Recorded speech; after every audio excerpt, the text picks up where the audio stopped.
तो चलिए आज के इस चर्चा में एक बहुत ही कमाल की प्राचीन कथा की तह तक जाते हैं।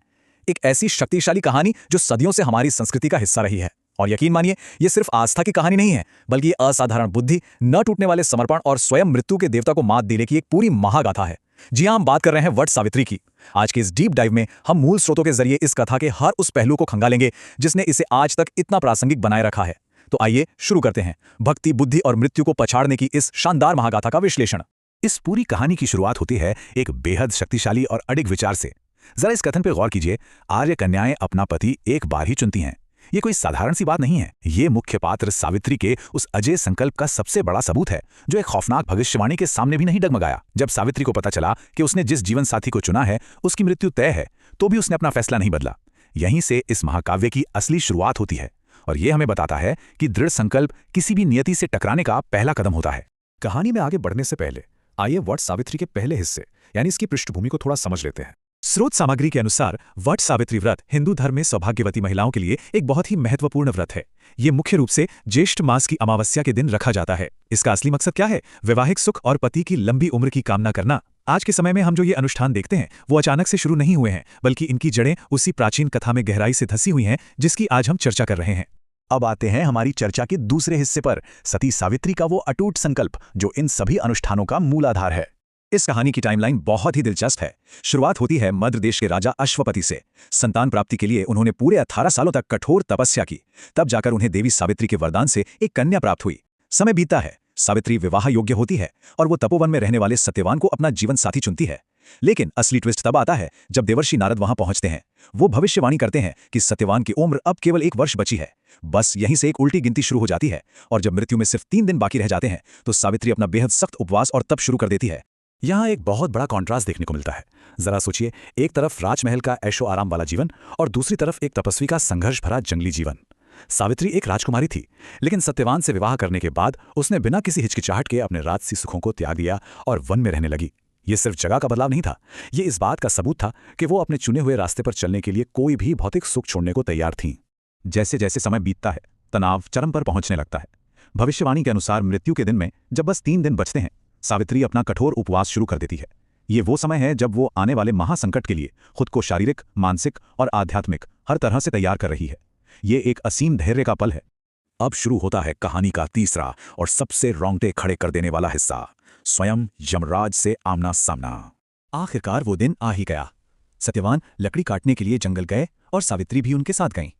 फिर वही हुआ जिसका डर था। जंगल में सत्यवान के सिर में अचानक एक असहनीय दर्द उठा।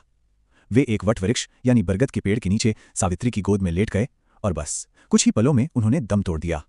भविष्यवाणी सच हो गई। मृत्यु के देवता यमराज वहां आते हैं, सत्यवान के प्राण लेते हैं और दक्षिण दिशा की ओर चल पड़ते हैं। लेकिन कहानी यहां खत्म नहीं होती। सावित्री हार मानकर रोने नहीं बैठती। वो बिना रुके लगातार यमराज के पीछे पीछे चलने लगती हैं। यमराज ने उन्हें बहुत समझाया कि वापस लौट जाओ, लेकिन सावित्री ने अपने लॉजिक और अपनी दृढ़ता से उन्हें इतना प्रभावित किया कि मृत्यु के देवता को भी मजबूरन रुकना पड़ा। और यहीं से आता है हमारी चर्चा का चौथा भाग, 3 वरदान और चतुराई। यहां भक्ति के साथ साथ एक गजब की बौद्धिक रणनीति देखने को मिलती है। यमराज सावित्री की निष्ठा से बहुत खुश थे, लेकिन उन्हें सावित्री को वापस भी भेजना था, तो उन्होंने तेग तरकीब निकाली। उन्होंने सत्यवान के प्राणों को छोड़कर सावित्री को 3 वरदान मांगने को कहा। पहले कदम में सावित्री ने अपने अंधे ससुर की आंखों की रोशनी वापस मांगी। दूसरे कदम में ससुर का खोया हुआ राज्य वापस मांग लिया। यमराज ने ये दोनों वरदान फटाफट दे दिए, लेकिन असली खेल तीसरे वरदान में था। सावित्री ने 100 पुत्रों की माता होने का वरदान मांगा। यमराज को लगा कि चलो इसी बहाने ये वापस चली जाएगी, और उन्होंने बिना ज्यादा सोचे कह दिया, तथास्तु। और बस यहीं पर मास्टर स्ट्रोक आता है। सावित्री ने तुरंत सवाल दागा, प्रभु, आप एक पतिव्रता स्त्री को बिना पति के पुत्रवती होने का आशीर्वाद कैसे दे सकते हैं? ये सावित्री द्वारा फेंका गया वो तार्किक जाल था जिसने यमराज को पूरी तरह से निहत्था कर दिया। ये कोई आम सवाल नहीं था, ये एक ऐसा लॉजिकल पैराडॉक्स था जिसका कोई तोड़ ही नहीं था। यमराज अपने ही तथास्तु के जाल में फंस चुके थे। 100 पुत्रों का वरदान, और वो भी एक पतिव्रता स्त्री को, ये बिना सत्यवान के तो मुमकिन ही नहीं था। यमराज सावित्री की इस अद्भुत चतुराई और निष्ठा से इतने प्रभावित हुए कि अंततः उन्हें सत्यवान के प्राण वापस लौटाने ही पड़े। सावित्री वापस उसी वटवृक्ष के पास पहुंची और सत्यवान फिर से जीवित हो उठे। ये सिर्फ प्रेम की जीत नहीं थी, ये ज्ञान और तर्क की बहुत बड़ी विजय थी। अब आते हैं 5वें और आखिरी भाग पर। इस पौराणिक कथा से बाहर निकलकर आइए आज के समय में वटवृक्ष के महत्व को समझते हैं। आज के अनुष्ठानों में जिन प्रतीकों का इस्तेमाल होता है उनका सीधा कनेक्शन इसी स्रोत सामग्री से है। पहला है वटवृक्ष यानी बरगद का पेड़। इसे लंबी उम्र और स्थिरता का प्रतीक माना जाता है और मान्यता है कि इसमें ब्रह्मा, विष्णु और महेश का वास है। दूसरा है वो सूती धागा जिसे महिलाएं पेड़ के चारों ओर लपेटती हैं। यह एक अटूट और मजबूत वैवाहिक बंधन का प्रतीक है। और तीसरा है परिक्रमा करना, जो पूरी तरह से समर्पण और समृद्धि की प्रार्थना को दर्शाता है। ये सारी चीजें उसी एक पेड़ के इर्द गिर्द घूमती हैं जहां सावित्री ने अपने पति के प्राणों की रक्षा की थी। तो कुल मिलाकर देखा जाए तो ये स्पष्ट है कि ये महज एक लोक कथा नहीं है। ये बौद्धिक चतुराई और कभी न टूटने वाली भक्ति का एक परफेक्ट कॉम्बिनेशन है। ये एक इंसान की उस सफलता का जश्न है जहां उसने अपनी नियति को भी मात दे दी। और सांस्कृतिक रूप से माना जाता है कि इस कथा को सुनने और इस व्रत को करने से जीवन में सुख समृद्धि आती है और बड़े से बड़ा संकट भी टल जाता है। अंत में आइए एक बहुत ही दिलचस्प सवाल पर विचार करते हैं। क्या अंतिम जीत केवल भक्ति की शक्ति में है, या फिर बुद्धि की तेजी में, या फिर इन दोनों के एकदम परफेक्ट तालमेल में?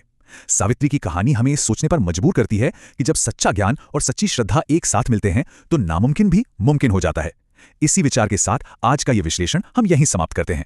इस कथा की गहराइयों को समझना वाकई एक शानदार अनुभव रहा।